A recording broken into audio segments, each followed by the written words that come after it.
पूर्णमिदं पूर्णात् पूर्णमुदच्यते पूर्णस्य पूर्णमादाय पूर्णमेवावशिष्यते। ओम शांति शांति शांति। शंकरं शंकराचार्यं केशवं वादरायणं सूत्रभाष्यकृतौ वन्दे भगवन्तौ पुनः पुनः। ईश्वरो गुरुरात्मेति मूर्तिभेद विभागिने व्योमवद्व्याप्तदेहाय दक्षिणामूर्तये नमः। ओम शांति शांति शांति।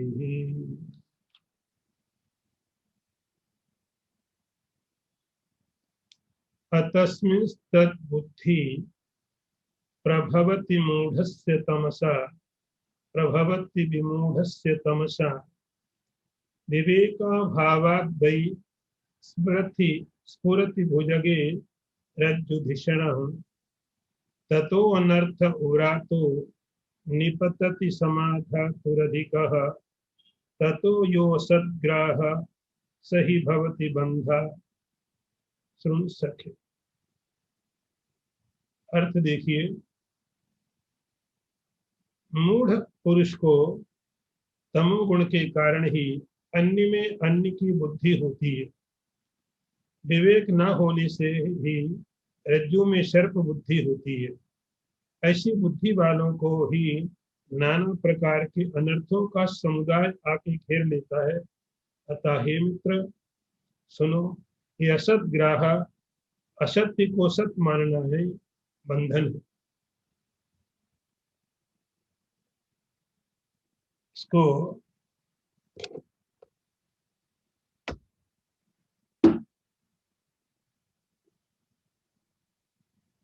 अर्थ को फिर देखिए, अतस्मिंस्तद्बुद्धि प्रभवति विमूढ़स्य तमसा। मूढ़ पुरुष को तमोगुण के कारण ही अन्य में अन्य बुद्धि होती है। विवेक न होने से ही रज्जु में सर्प बुद्धि होती है। ऐसी बुद्धि वालों को ही नाना प्रकार के अनर्थों का समुदाय आके घेरता है। अतः हे मित्र सुनो, ये असत ग्राह, असत्य को सत्य मानना ही बंधन है।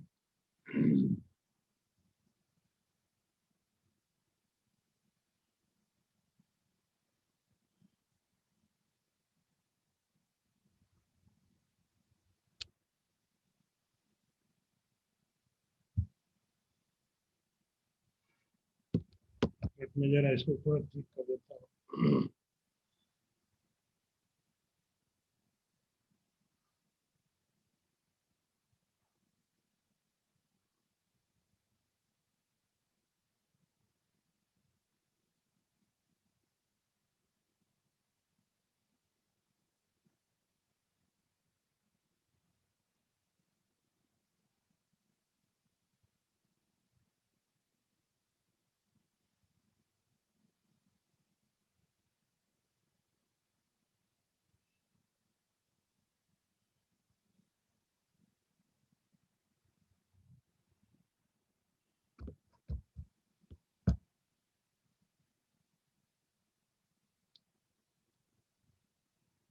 विषय चल रहा था, वेदांत का बहुत ही महत्वपूर्ण विषय है जिसका नाम है अध्यास।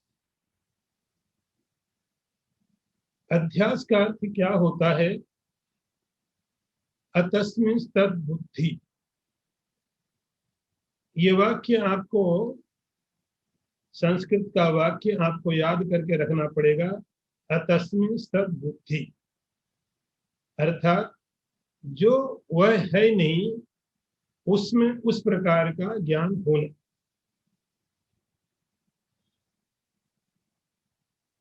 ऐसा क्यों होता है?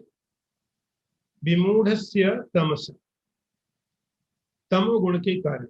आपने पीछे पढ़ा है कि तमोगुण की जो शक्ति है, विक्षेप, आवरण शक्ति, उस आवरण शक्ति के कारण मूढ़ व्यक्ति को, विमूढ़ व्यक्ति को विवेक का अभाव होने के कारण, विवेक का अभाव होने के कारण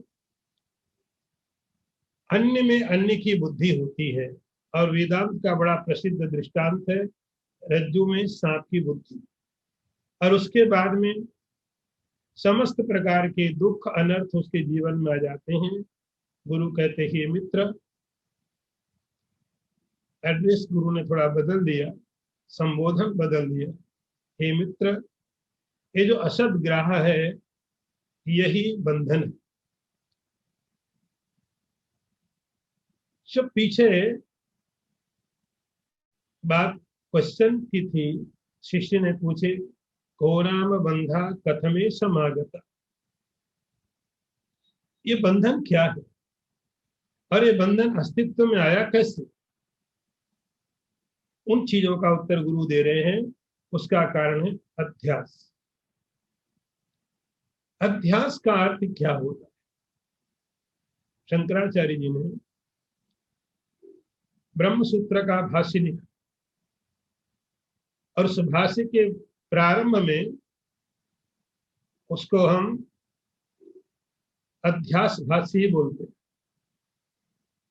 अध्यास भाष्य, अध्यास की बहुत अच्छी तरह से बहुत गहरी व्याख्या की उन्होंने वहां पर। अलग अलग दार्शनिकों के अलग अलग मत हैं, अलग अलग दार्शनिक किस ढंग से। यदि आपका अध्यास का सीधा मैं अर्थ बताऊं तो भ्रम समझ लीजिए, थोड़ी देर के लिए समझने को।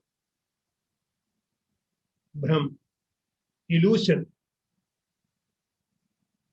अब वो क्या होता है इल्यूजन, भ्रम क्या होता है? तो इस पर सभी दार्शनिकों ने अपने अपने ढंग से विचार किया। भ्रम मतलब क्या हो? भ्रम का अर्थ होता, इल्यूजन का अर्थ होता जो चीज जैसी नहीं आप वैसी समझ लो, या जो चीज जैसी आप वैसी नहीं समझ पाते। तो जब किसी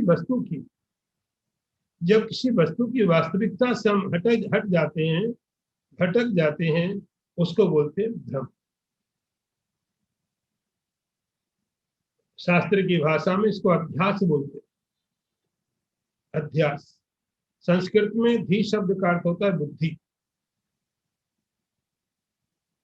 धी मतलब बुद्धि, अधि अर्थ हुआ बुद्धि का न होना। आस का अर्थ है किसी चीज में। तो अध्यास का अर्थ है कि किसी वस्तु में जो ज्ञान होना चाहिए, जो बुद्धि होनी चाहिए, जो सही ज्ञान होना चाहिए, वो नहीं हुआ। इसको अध्यास बोलते हैं। कहीं पर भी तो वेदांत का बड़ा प्रसिद्ध दृष्टांत है रज्जुधिषण कि सांप में और रस्सी में यह लिखा विवेका भावात। हम डिस्क्रिमिनेट नहीं कर पाते, हम दोनों को अलग अलग नहीं समझ पाते। तो वहां शंकराचार्य जी ने कई परिभाषाएं दी हैं अलग अलग दार्शनिकों की। मैं विषय को बहुत गंभीर नहीं करना चाहूंगा, लेकिन एक कैसे होता है, एक दो चीजें आपको मैं जरूर बता दूंगा कैसे होता। तो कुछ लोग ऐसा कहते हैं कि आपने देखा कुछ और, लेकिन आपके दिमाग में, आपकी स्मृति में कोई और चीज थी, वो आ गई। ऐसे अभ्यास होता है कि आपने देखा रस्सी को और स्मृति आपकी आ गई सांप की। कहीं देखा सांप, आपकी मेमोरी में, आपकी स्मृति में सांप भसा भरा हुआ था, लेकिन सामने आपने रस्सी को देखा तो दिखाई पड़ी रस्सी और स्मृति हो गई सांप। इन दोनों चीजों को जोड़ देते हैं, तब बन जाता है अध्यास। एक और परिभाषा में दे दूं आपको कि किसी और चीज में किसी और चीज के गुणों को डाल देना। रस्सी को देखा और सांप के गुणों को उसमें समझ लिया। तो शंकराचार्य जी ने कई दार्शनिकों के मत रखे कि भ्रम के बारे में, इल्यूशन के बारे में उनका क्या क्या मत है, कैसे कैसे समझाते, ब्रह्म होता क्या। वेदांत में हम इसको बोलते हैं विवर्तवाद, कि सामने जो पदार्थ है उस पदार्थ को आपने देखा, आपने रस्सी को सांप समझ लिया, इससे रस्सी के ऊपर कोई प्रभाव नहीं पड़ेगा, रस्सी के ऊपर इस पर कोई फर्क नहीं पड़ेगा। आप उसको सांप समझे तो भी सांप, रस्सी रस्सी रहेगी, आपने रस्सी समझा तो भी रस्सी रहेगी। अतस्मिन् तद बुद्धि, जो पदार्थ जैसा है उस पदार्थ को वैसा न समझ करके और कुछ भी समझ लेना, ये हुआ अध्यास। ये कैसे पैदा होता है?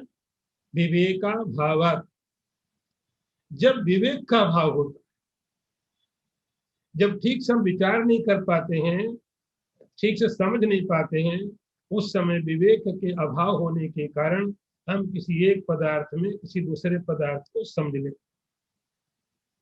विमूढ़ से, ऐसा व्यक्ति क्या होता? विमूढ़। विमूढ़ शब्द का भी एक अर्थ है कि जो चीज, विमूढ़ का अर्थ होता है एक तो गलत समझता है। समझना कोई बहुत खराब बात नहीं है, हम गलत समझते हैं लेकिन कोई आके हमें करेक्ट कर देता है, हम कहते ठीक है। तो जो अपनी गलती को स्वीकार कर ले, मैं ये गलत कर रहा था, ये मेरी समझ ठीक नहीं थी, आपने सही कर दिया, यही से तो सारी परंपराएं शुरू होती, शिष्य गुरु परंपरा यही से तो शुरू होती। हमें नहीं मालूम है, आप बता दीजिए, इतना सीधा सा। अज्ञानित ये भी है, लेकिन विमूढ़ का अर्थ होता है जिसको मालूम भी नहीं है और जो अपनी जिद पर है कि नहीं जो मुझे मालूम है सही है।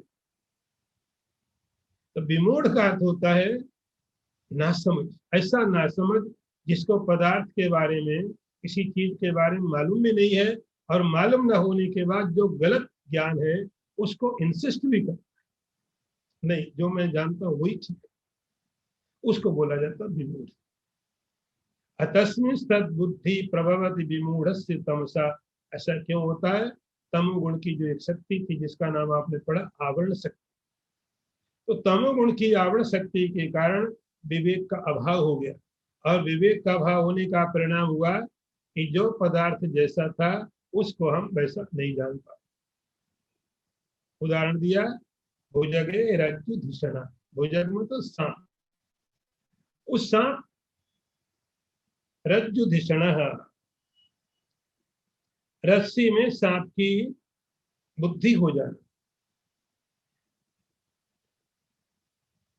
यहाँ एक चीज अलग तरीके से बताई गई है कि आपने वेदांत में हमेशा चीज को सुना है कि रस्सी में सांप, आप उल्टा करके भी समझ सकते हैं इसको, कि जब आप हमेशा ही रस्सी को देख के सांप समझ सकते हो, तो कभी कभी आप सांप को देख के रस्सी भी समझ सकते हो, कोई फर्क नहीं पड़ता। आप रस्सी को सांप समझो तो भी बात वही है, सांप को रस्सी समझो तो भी बात वही है। ज्ञान यदि सही न हो, बस इतना कहना। उसके बाद ततो अनर्थ ब्रातो निपतति समादातुरधिका ततो सद्ग्राह सही भवति बंधा। अब ये तो एक दृष्टांत दिया, एक कॉमन एग्जांपल दिया कि अध्यास क्या होता है, कि किसी पदार्थ को जो पदार्थ जैसा नहीं है आप उसको वैसा समझ लेते। अब यहां पर आप समझिए, उसके बाद ततो अनर्थ ब्राता, उसके बाद में बहुत प्रकार के अनर्थ, बहुत प्रकार के दुखी करने वाली चीजें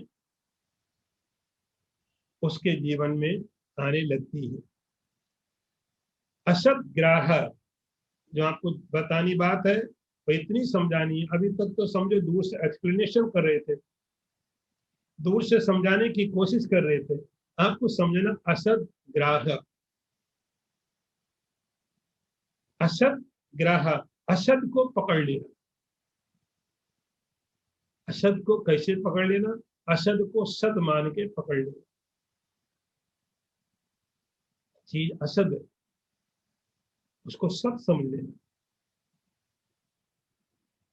जब असद को सद समझ लिया, उसके बाद क्या होगा? दुख आने लगते। दुख नहीं, दुखों का समुदाय लिखा, अनर्थक भ्राता, दुखों का समुदाय। एक दुख नहीं है, दुखों की पूरी बारात चल पड़ती, एक के बाद दूसरा तीसरा, हर दुख चल पड़ता। ततो अनर्थक भ्राता, उसके बाद अनर्थों की एक बहुत बड़ी फौज चलती रहती है। किसके कारण? असद को सद को, असद को सद समझ लिया। तो बंधन का अर्थ हुआ असद को सद समझ लिया। अब कोई भी चीज आप देख लो, यदि असद को सद समझ लिया, बस दुख यहीं से। पर असद को आप असद समझ के उपयोग करो, कोई प्रॉब्लम नहीं। असद है, असद की तरह उपयोग करो। असद को यदि आप सद की तरह उपयोग करेंगे तो बहुत प्रकार के दुख जीवन में प्रारंभ होते रहेंगे। यहाँ गुरु ने एक संबोधन दिया, सखे। सखे मतलब मित्र। श्रोण सखे, हे मित्र। अब गुरु अपने शिष्य को मित्र की तरह व्यवहार करने लगे। मनुस्मृति में एक जगह लिखा है कि जब पुत्र प्राप्ते तो 12 वर्षे पुत्रम मित्रवत आचरे। जब पुत्र के अंदर में समझ पैदा हो जाए, ये हमारे शास्त्रों का कितना स्पष्ट आदेश था, जीवन कैसे जिया जाए। कि जब पुत्र के अंदर में समझदारी पैदा हो जाए, उसके अंदर भी अहंकार का, तो उस पुत्र के साथ में पिता को मित्र की तरह व्यवहार करना चाहिए। पुत्र की तरह नहीं, पुत्र तो है, लेकिन इस मित्र के अंदर में सारे के सारे बंधन खत्म हो जाते। अब आप अच्छी तरह बात कर सकते। जब पुत्र के अंदर में समझदारी पैदा हो जाए, तो बाप को, पिता को चाहिए पुत्र के साथ में मित्र की तरह व्यवहार करें। पुत्रम मित्र बद आचरण। यहाँ गुरु शिष्य के संवाद में, यहाँ जब शिष्य के अंदर में समझदारी, अंडरस्टैंडिंग पैदा हो जाए, इसकी आत्मन की, सद असद की, उस तत्व के प्रति समझदारी पैदा हो जाए, इस समय में गुरु अब उसको एक शिष्य की तरह बात नहीं कर, सुन सके, हे मित्र, अब तुम समझदार हो गए, तुम्हारी समझ भी वैसी है जैसी कि मेरी समझ, इसीलिए हम तुम्हारे मित्र हैं। इसलिए बहुत फर्क की अब जरूरत नहीं है।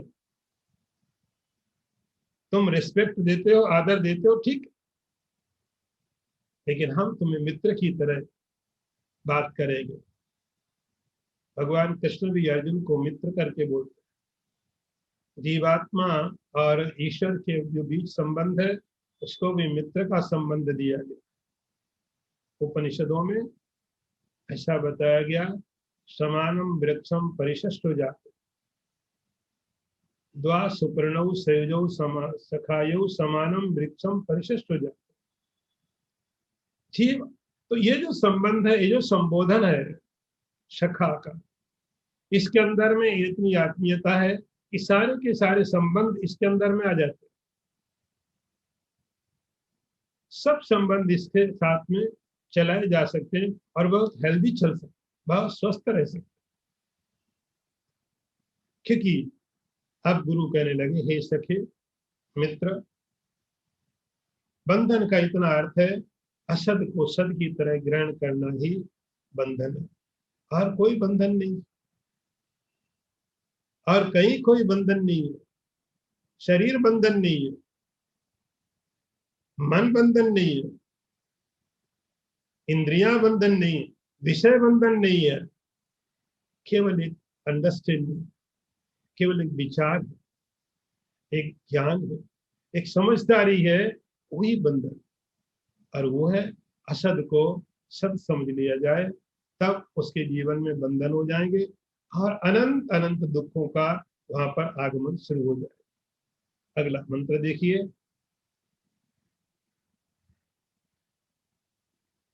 अखंड नित्या द्वयबोध शक्त्या स्फुरन्तम आत्मानम अनंत वैभवम समावृणोत्यावृति शक्तिरेषः तमो मयि राहुरिवार्कमिम्बम।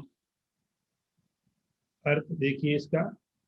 अखंड, नित्य, अद्वय, बोध रहित, बोध शक्ति से स्फुरित होते हुए अखंड ऐश्वर्य संपन्न आत्म तत्व को ये तमोमयी आवरण शक्ति इस प्रकार ढक लेती है जैसे राहु सूर्यमंडल को ढक देता है। अर्थ फिर समझ लीजिए। अखंड, नित्य, अद्वय, बोध शक्ति से स्फुरित होते हुए अखंड ऐश्वर्य संपन्न आत्म तत्व को ये तमोमयी आवरण शक्ति इस प्रकार ढक लेती है जैसे सूर्यमंडल को राहु ढक लेता है।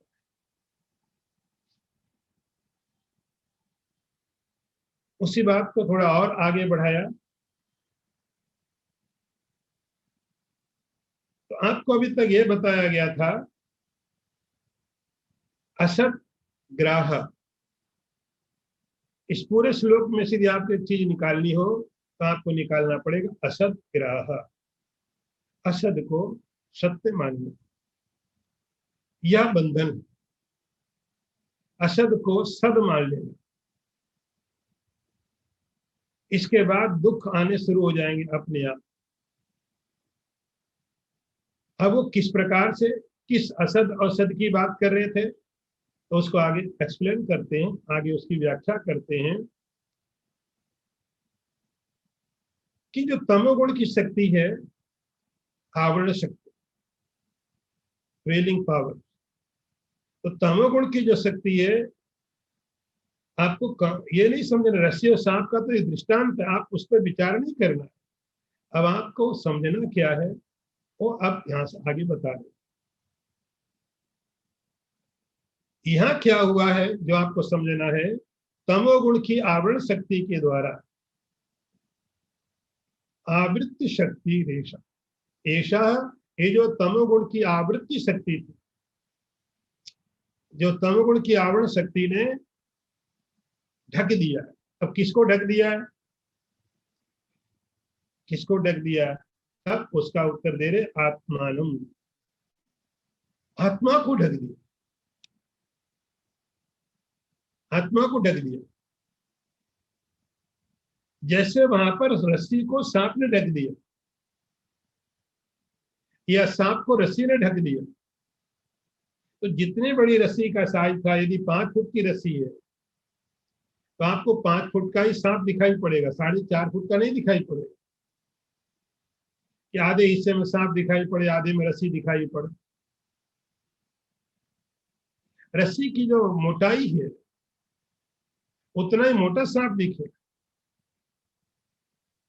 तो सांप ने वहां पर पूरी तरह रस्सी को ढक दिया, जो पदार्थ नहीं था उस पदार्थ ने या रस्सी ने सांप को ढक दिया, असद ने सद को ढक दिया। कैसे हुआ? तब आत्मानम, आत्मा जो सद, आत्मा कैसा है अब उसके बारे में बता रहे हैं। आत्मानम समावृणोति, इस आत्म तत्व को आच्छादित कर दिया, आत्म तत्व को ढक दिया। किसने ढक दिया? तमोगुण का जो एक गुण है उसका नाम शक्ति है, जो पावर है उसका, उसका नाम आवरण शक्ति। उस आवरण शक्ति ने आत्मा को ढक दिया। कैसी आत्मा है जिसको ढक दिया? वह अखंड, अखंड, कभी उसके टुकड़े नहीं हो सकते, निर्वय, नित्य है, हमेशा सी है, अद्वय है, अद्वैत शब्द का भी एक मतलब है। एक शब्द होता एक और दूसरा होता अद्वैत। अद्वैत वेदांत, नॉन डुअलिज्म। अद्वैत का अर्थ होता है कि द्वैत, दो का न होना। जब आप एक शब्द उपयोग करते हैं एक, तो एक का अर्थ होता है एक सापेक्ष है, एक है तो दो भी है। जब आप कहते हैं भगवान एक है तो दो होने की संभावना है।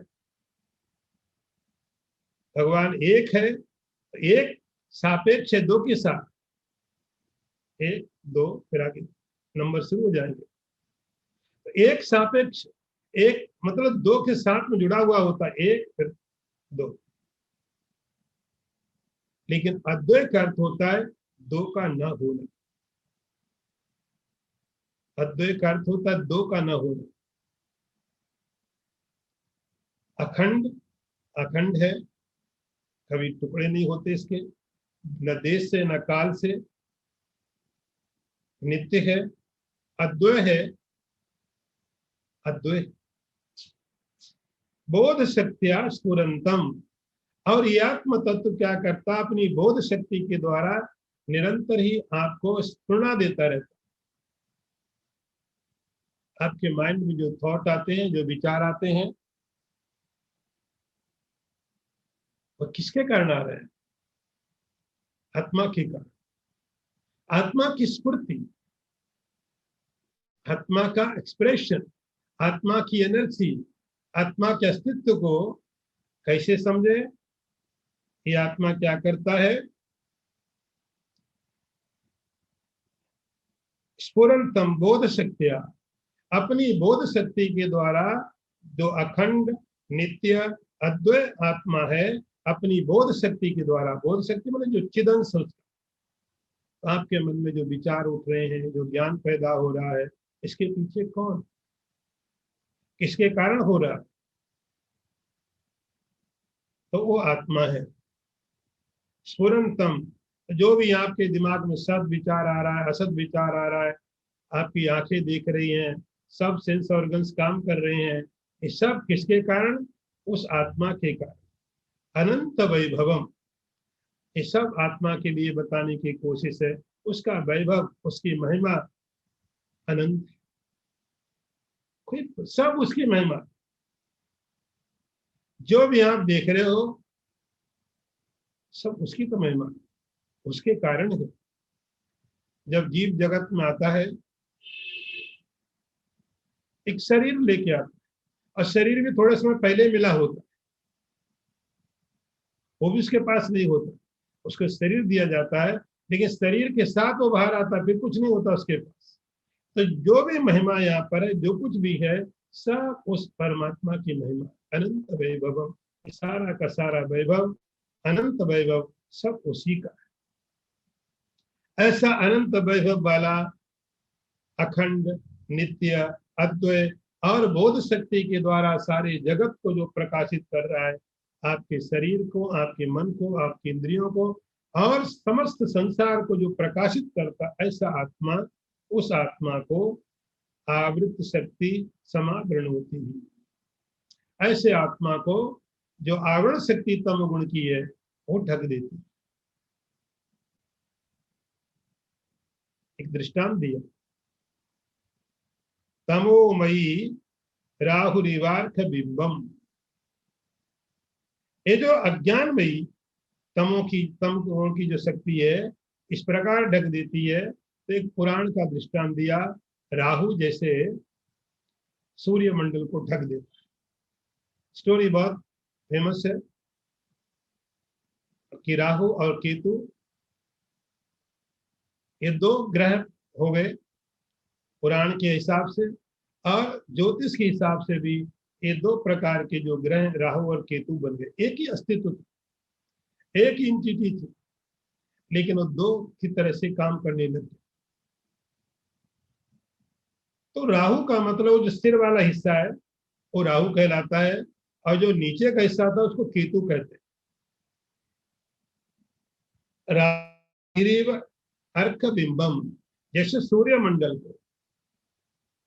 मंडल को राहु ग्रसित लेता, सूर्यमंडल कितना बड़ा है, उस समस्त सूर्यमंडल को राहु ढक देता। ये क्या है? तो ज्योतिष में भी इसको छाया ग्रह बोला जाता, आवरण कर देता। तो इतने बड़े सूर्यमंडल को ढकने के लिए भी थोड़ी सी छाया बहुत होती है। तो उस अखंड अद्वय नित्य अनंत वैभव वाले आत्मा को, उस परमात्मा को आपकी जो तमोगुण की शक्ति है, उस तमोगुण की एक शक्ति जो आवरण शक्ति है, आपके अपने स्वरूप को, आत्मा को ढक देती। अगला मंत्र देखिए, बड़ी अच्छी यहाँ पर शंकराचार्य ने एक्सप्लेन किया है बहुत अच्छी तरह से। तिरोभूते स्वात्मन्य अमलतर तेजोवती पुमान अनात्मानं मोहात् अहमिति शरीरं कलयति ततः काम क्रोधा प्रवृत्ति भी अमुम बंधन गुणै परम विक्षेपाख्यः रजस उर्शक्तिर व्यथयति। उसके बाद क्या होता है, पूरा एक सीक्वेंस, पूरी स्टोरी है। उसके बाद अत्यंत निर्मल तेजोमय आत्म तत्व के अदृश्य होने पर यह पुरुष अनात्म देव को ही मोह से मैं हूं ऐसा मानने लगता।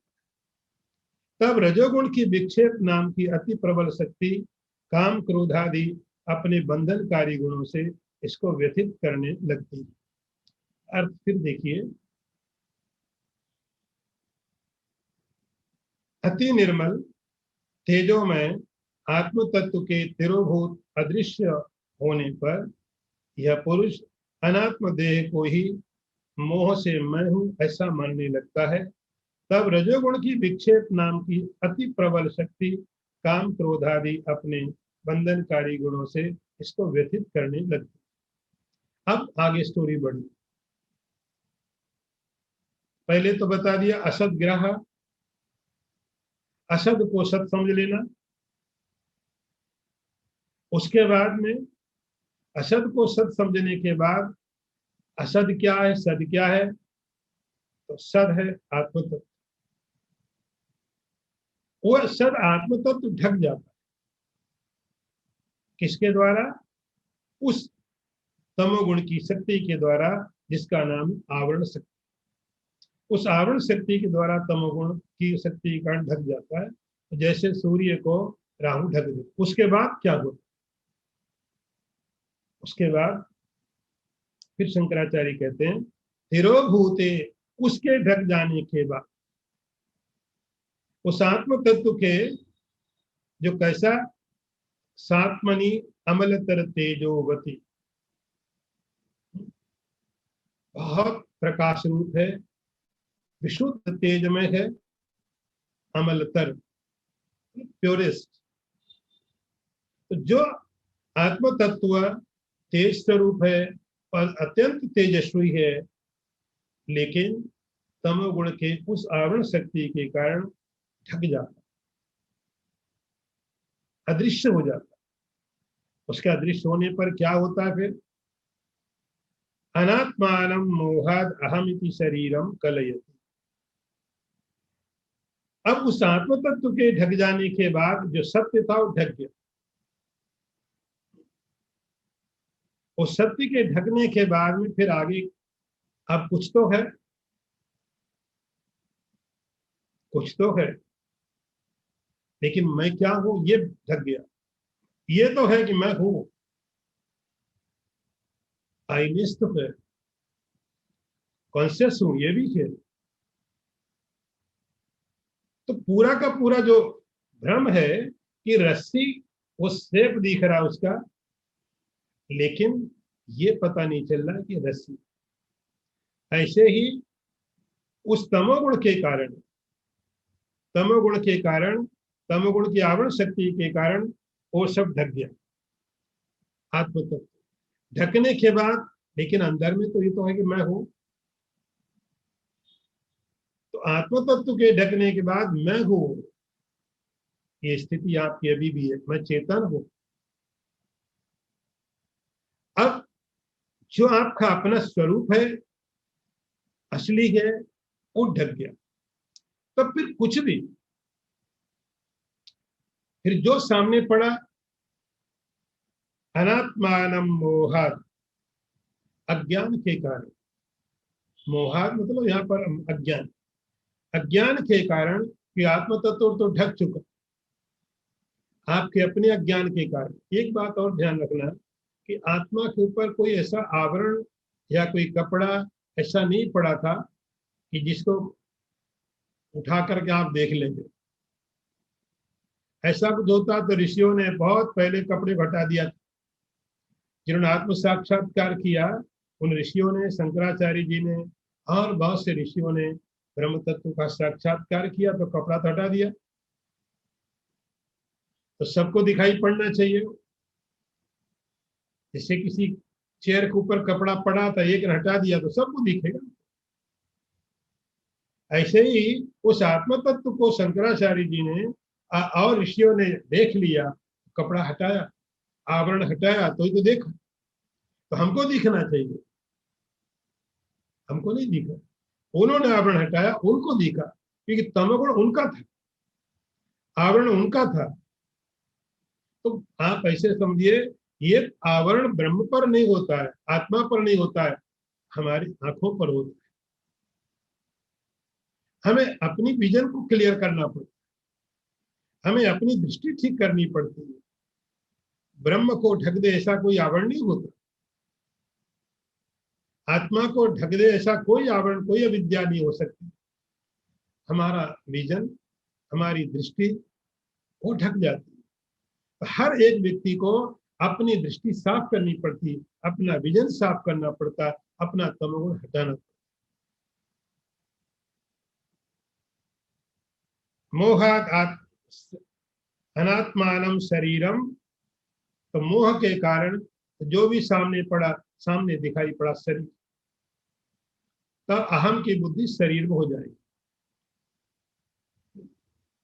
अहम की बुद्धि शरीर में हो गई, मैं हूं तो क्या हूं, जो नेचर है, जो है वास्तविकता, हो तो ढकी हुई है, तो कुछ तो हूं। जो सामने पड़ा, जो हमारे तुरंत सामने पड़ा, और तुरंत सामने पड़ा शरीर, हमने कहा मैं शरीर हूं। अनात्मानम मोहाद अहमिति शरीरम कलयति, इस शरीर को अहम मतलब मैं हूं, मैं हूं ऐसा वो निश्चय कर दे। यहां तक आपका तमोगुण लाके आपको छोड़ता।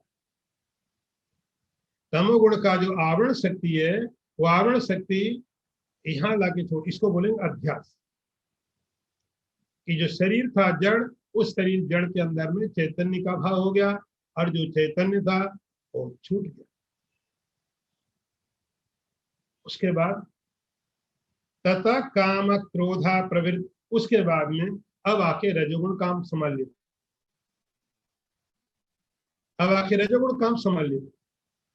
अब आपको याद है कि रजोगुण का काम क्या होता है? रजोगुण का काम था प्रोजेक्शन का। रजोगुण क्या करता था? विक्षेप पैदा करता, विक्षेप। तो तमोगुण का काम था कि अज्ञान के कारण, अज्ञान के कारण, आत्मस्वरूप ढकने के कारण, हमने जो सामने पड़ा आत्मा के रूप में उसको स्वीकार कर लिया, शरीर को आत्मा मान लिया। उसके बाद अब आ गया रजोगुण।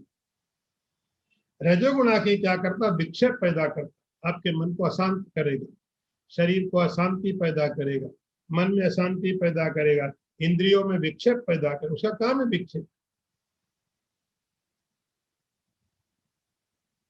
तथा काम क्रोधा प्रवृत्ति भी बंधन गुणी परम विक्षेपाख्या रजस। तो रजोगुण की जो बहुत शक्तिशाली शक्ति है, रजोगुण का जो पावर है, रजोगुण का पावर विक्षेप पैदा, इमेजिनेशन।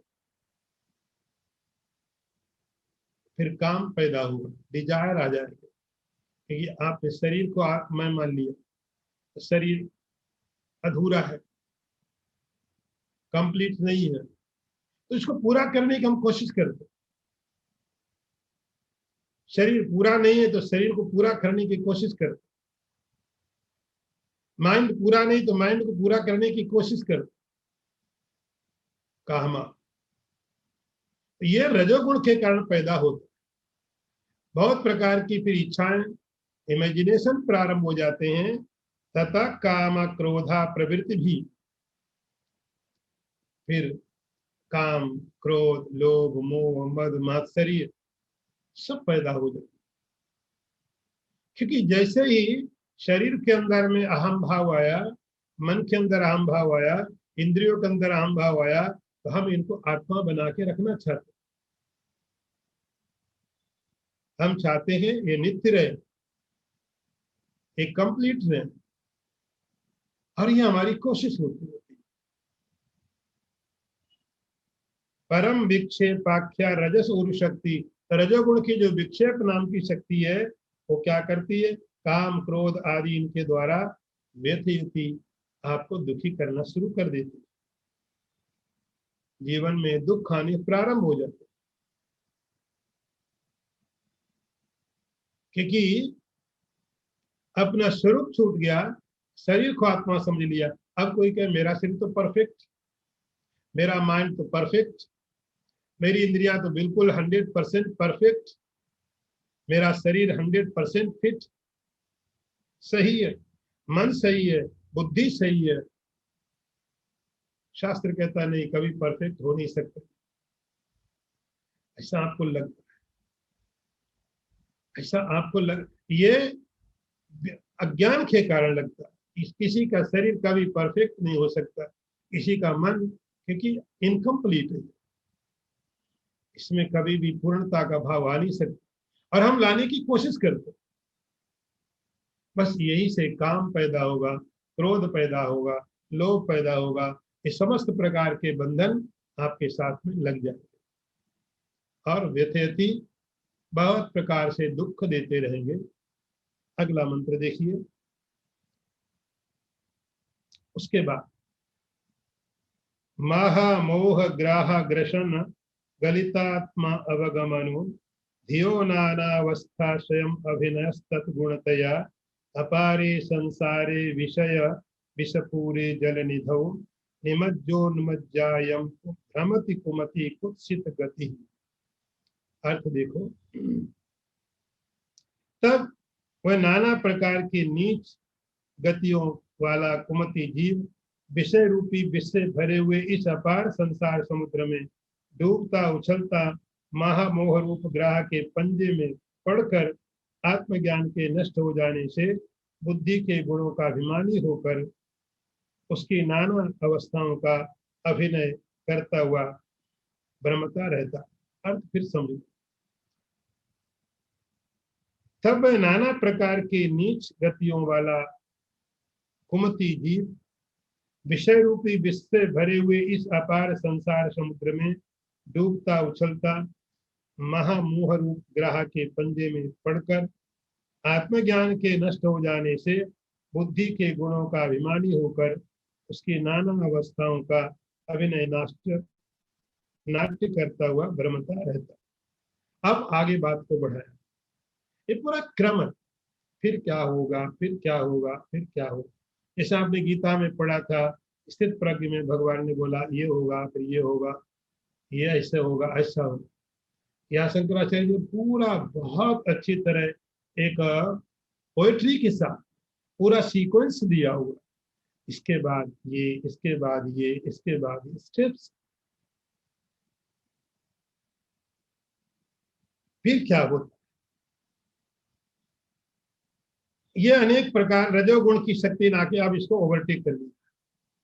पहले तमोगुण ने अज्ञान दिया था, और तमोगुण के अज्ञान के कारण इसने शरीर को आत्मा मान लिया, आत्मा को छोड़ दिया, और फिर रजोगुण आ गया।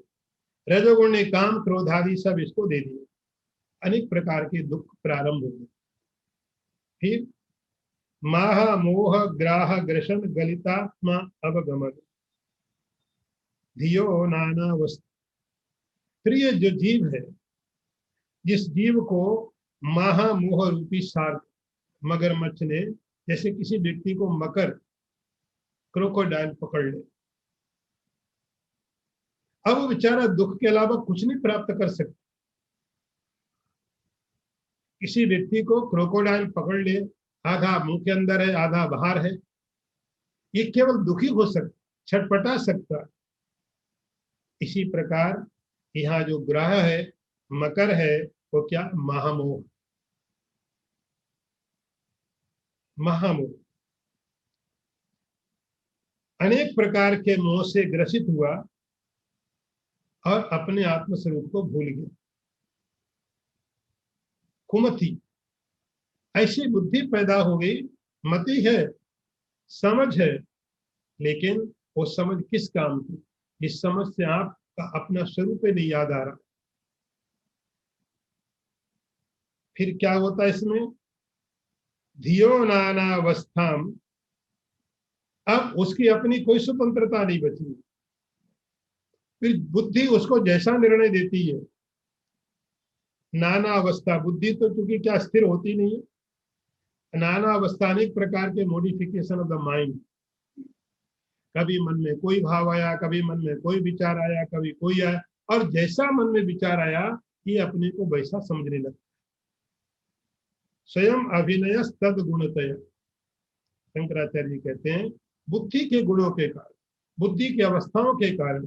बुद्धि कहती है तुम बुद्धिमान हो तो अपने को बुद्धिमान मान, बुद्धि ने कभी ऐसा थॉट दे दिया तुम बेवकूफ हो तो अपने को बेवकूफ समझ, बुद्धि ने जैसा थॉट दे दिया, अच्छे हो बुरे हो, जवान हो बूढ़े हो, धनवान हो सुखी हो दुखी हो, तो जो कुछ भी बुद्धि उसको बता देती है और बस ये बुद्धि को फॉलो करता है, अपनी कोई स्वतंत्रता नहीं है, क्योंकि अपने स्वरूप को भूल चुका है।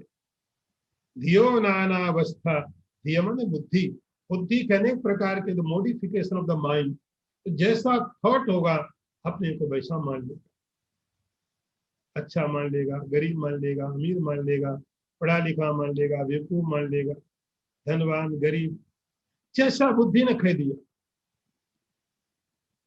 अपनी कोई समझ नहीं, अपनी कोई स्वतंत्रता नहीं, अपना कोई अस्तित्व नहीं है, बस बुद्धि ने जो बोल दिया इसको हाँ बोलता रहता है। अभिनय, अभिनय का अर्थ होता है जो ऐसा है नहीं लेकिन मानने लगता, उसको अभिनय बोलते हैं, एक्टिंग। जैसे कोई एक्टर जो नहीं है वो भी एक्टिंग करके दिखाता, ऐसे ही आत्म तत्व जीवात्मा जैसा नहीं है, वो आत्म तत्व अपने को बुद्धि के कारण जैसा जैसा बुद्धि कहती है वैसा दिखाता रहता है। और अपारे संसारे विषय विष पूरे जल निधौ, इस प्रकार संसार में अनंत संसार, अपार कोई पार नहीं है, न कोई देश का न कोई काल का, अनंत है संसार, कोई पार नहीं है। इस अनंत संसार का रूप क्या बताया यहाँ पर, विषय विष पूरे जल निधौ, इस संसार अपार, इस संसार में, इस संसार समुद्र में जल भरा हुआ, और जल क्या है, विषय का जल है, विषय ऑब्जेक्ट, ऑब्जेक्ट। तो चारों तरफ संसार है क्या, सब ऑब्जेक्ट। और संसार क्या है, ऑब्जेक्टिव वर्ड, और कुछ संसार नहीं है, केवल सामने आपके जो विषय हैं वो विषय ही संसार। यह शंकराचार्य जी ने बोला वो जो विषय है उन विषयों में विष बहुत, विषय विष पूरे, ये समस्त विष विषय विष से भरे हुए हैं, जो मारने का काम करते हैं, जो समाप्त करने का काम करते हैं। ऐसा जो संसार है अपारे, इसका कोई अंत नहीं, सब संसार ऑब्जेक्टिव वर्ल्ड, ऑब्जेक्टिव वर्ल्ड नहीं होता, ऑब्जेक्ट ही वर्ल्ड होता, विषय ही संसार है। तो पूरा का पूरा संसार भरा हुआ है, और इस संसार में ये कुमति व्यक्ति है, निमज्जोन्मज्जाय, कभी ऊपर जाता है कभी नीचे जाता, कुत्सित गति, कभी अच्छे कर्म कर लिए थोड़े तो ब्रह्मलोक आदि स्वर्ग में चला गया, कभी पाप कर्म कर लिए तो पशु पक्षी बन गया,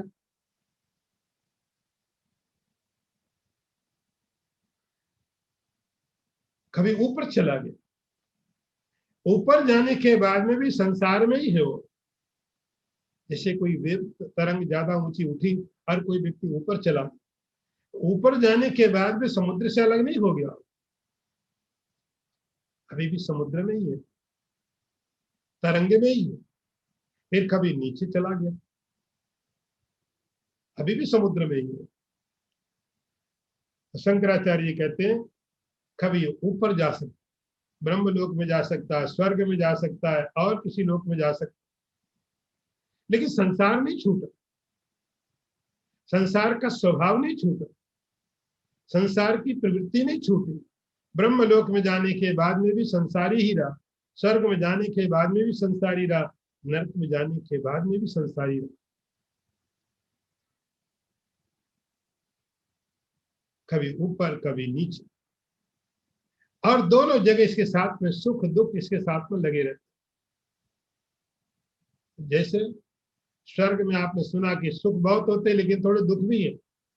जहां भी लाइफ है, जहां जीवन है, वहां सुख भी है दुख भी है। ऐसे नरक में भी कभी कभी भंडारा होता होगा, नरक में भी कभी न कभी कोई फंक्शन, कोई बर्थडे, किसी को कुछ तो मनाया जाता। आज आदमी नरक में आया था, इसका बर्थडे मना, वहां बर्थडे पार्टी होती है। जहां भी जीवन है और दोनों चीजें, दोनों। तो शंकराचार्य जी बोलते हैं कि संसार ब्रह्मलोक में है तो भी संसार में ही है, नीचे चला गया पशु पक्षी आदि में चला गया तो भी संसार में है। अनेक प्रकार से ये संसार में इस प्रकार से भटकता रहता है, भ्रमण करता रहता है। इसके आगे हम लोग फिर अगले क्लास में लेंगे। ओम पूर्णमदः पूर्णमिदं पूर्णात् पूर्णमुदच्यते पूर्णस्य पूर्णमादाय पूर्णमेवावशिष्यते।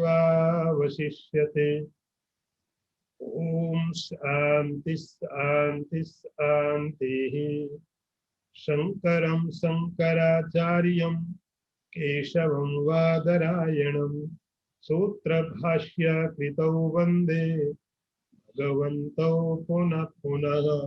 ईश्वरो गुरुरात्मेति मूर्तिभेद विभागिने व्योमवद्व्याप्तदेहाय दक्षिणामूर्तये नमः।